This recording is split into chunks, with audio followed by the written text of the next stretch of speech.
Bonjour ma chère Marine. Salut Manuel. Heureux de nous retrouver dans ce cadre magnifique qu'est le château de Latry. On va parler aujourd'hui d'un sujet qui passionne nos futurs mariés, la cérémonie laïque. Alors Marine, c'est quoi une cérémonie laïque ? Je dirais que c'est un nouveau rituel qui a été inventé pour faire en sorte que tout le monde n'aille pas forcément à l'église, mais ce moment de communion avec les témoins, avec les mariés, avec la famille, pour échanger, pour vivre en fait ce moment d'émotion qu'est le mariage, un peu en dehors de la fête, si tu veux, ce moment, cette petite bulle où on parle de pourquoi on s'unit et aussi le lien qu'on a avec tout le monde à ce moment-là. C'est un vrai moment d'échange pour le coup entre les mariés. Exactement, et les mariés, clairement. Très souvent, ça commence par une sorte d'échange de vœux avec parfois des rituels comme allumer une bougie ensemble ou voilà, il y a plein de choses. Le sable. Exactement. Et en fait, ce qui est génial, c'est qu'on peut inventer en fait plein de choses nouvelles ou des choses qui nous sont chères. Il y a ce moment entre les mariés et il y a aussi un moment avec les personnes qui sont invitées. Et ça, c'est moi quelque chose que j'aime beaucoup parce que c'est le fait que plusieurs générations, plusieurs types de familles, que ce soit tes amis ou ta famille de sang, qui se réunissent et qui échangent autour de leur lien en fait avec les mariés. Tu me disais qu'il n'y avait pas forcément besoin aujourd'hui d'un officiant. Ça se fait de plus en plus que ce soit finalement les mariés, les acteurs en fait totalement de leur mariage. Alors en effet, parfois tu as un MC ou une MC qui t'organise et qui t'aide à faire voilà, toutes les étapes de la cérémonie. Mais comme je te disais, on est en dehors d'un cadre traditionnel.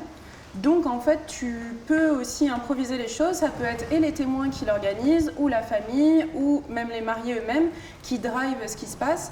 Et parfois, moi par exemple, sur mon exemple personnel, ça se fait aussi de façon complètement organique et naturelle. Et en fait, c'est juste le fait d'être réunis qui fait que tout d'un coup, tu vas avoir envie de chanter ensemble, tu vas avoir envie de dire un tout petit mot de rien du tout parce que tu es un peu impressionné. C'est ça. Voilà. Il faut laisser aussi le naturel agir. Tout à fait. C'est un petit peu ça. Tout à fait. On reparlait tout à l'heure justement de l'officiant. Ça, c'est ce qui se fait quand même majoritairement dans les cérémonies laïques quand même. Ou de moins en moins. Je pense qu'en fait, c'est dans l'idée de retrouver ce côté traditionnel de l'église où en effet, tu as souvent un officiant. C'est ça, exactement. Un officiant, on rappelle ce que c'est ? Alors, un officiant, c'est ce qui fait office de prêtre dans une cérémonie traditionnelle à l'église. Ça va être la personne qui va orchestrer les différentes étapes de la cérémonie qui sont traditionnellement l'échange des anneaux, le fait de s'embrasser ou non. Et donc, qui va un peu gérer les interventions de tout. Et voilà, c'est ça. C'est quelqu'un qui organise pour le coup la cérémonie. Exactement.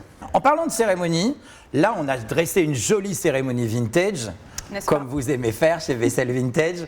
On a utilisé, on est d'accord, des très beaux tapis kilim. C'est ça. Des chaises dépareillées. Tapis kilim fait à la main en Turquie. Donc c'est une conception artisanale que nous on aime beaucoup. Tu as des chaises anciennes, plutôt années 40, toutes dépareillées, qui vont être paillées en bois ou même cannées, que j'aime beaucoup. Je vois aussi, très joli. Qui sont mes préférées. Toujours de formes différentes. Là, on retrouve la pâte vaisselle vintage, on dépareille, on mix and match. Exactement. Ça n'a pas changé. Dans tous nos produits, encore une fois, cette idée de mix and match, où nous, on va dans les Emmaüs ou en brocante, on voit une chaise qui nous plaît, on l'intègre au stock. Et tu le prends. Et ça fonctionne ensemble. Et alors ça, c'est magnifique. Ça, on a des jolis fauteuils. Emmanuel. Marine, si j'ai envie d'avoir une belle cérémonie comme ça, vintage pour mon mariage, comment je dois faire pour travailler justement avec toi ? Alors nous, ce qu'on aime beaucoup faire, c'est travailler sur le lieu dans lequel va avoir lieu le mariage et donc la cérémonie. On aime bien s'appuyer sur un élément naturel du décor, un bel arbre, des ruines, une grange. Voilà, une clairière. En tout cas, s'appuyer sur quelque chose qui est déjà en place parce que ça va donner un aspect majestueux et très du coup cérémonial à la cérémonie laïque. Combien de temps faut s'y prendre vraiment à l'avance pour organiser comme ça une cérémonie ? Est-ce que je peux t'appeler 4 jours avant et vous pouvez réagir très vite ? Alors nous, on peut réagir très vite. On l'a déjà fait 4 jours avant. Mais c'est juste si vraiment tu veux tous les éléments de cette composition, c'est toujours bien de s'y prendre un petit peu en avance. D'accord, très bien. On arrivera toujours à faire quelque chose de bien, même si c'est 4 jours en avance. Alors on va parler aussi d'un point hyper important, qui est la partie financière. On a évoqué tout à l'heure une cérémonie intime telle qu'on l'a là. Là, on est installé pour une 30aine de personnes. On est sur quoi à peu près en termes de tarifs ? Écoute, grosso modo, si tu veux, donc ces petits tapis pour faire l'allée, les fauteuils Emmanuel, quelques éléments de décor et les chaises, pour 30 personnes, on va être autour de 15-20 € par personne. Et oui, finalement, c'est pas un budget si énorme que ça. Hein. Tu vois, finalement, avec juste quelques éléments de déco, tu arrives à faire quelque chose qui est majestueux. Okay. Et si en plus tu t'appuies sur le décor... Sur un décor, bah là, finalement, tu n'as pas grand-chose à faire. On marque les esprits très facilement. Tout à fait. Et c'est vrai qu'on peut utiliser, là on a pris des chaises, mais on peut utiliser des bancs, on peut utiliser de la paille, on peut utiliser plein de choses aussi en termes de vintage. Moi, c'est ce que j'aime bien dans la cérémonie vintage, c'est qu'en effet, on va poser des chaises, parce que traditionnellement, on s'assoit sur des chaises, mais tu peux aussi faire les choses de façon plus organique et venir t'asseoir en tailleur sur le tapis. Oui, c'est vrai, on a envie. Mettre quelques coussins et même rester debout au fond et du coup prendre place dans ce lieu de façon un peu décontractée. Très bien, merci beaucoup Marine. Si je veux louer ces magnifiques chaises, comme d'habitude, louer un joli fauteuil Emmanuel, des jolis photophores, comment on fait ?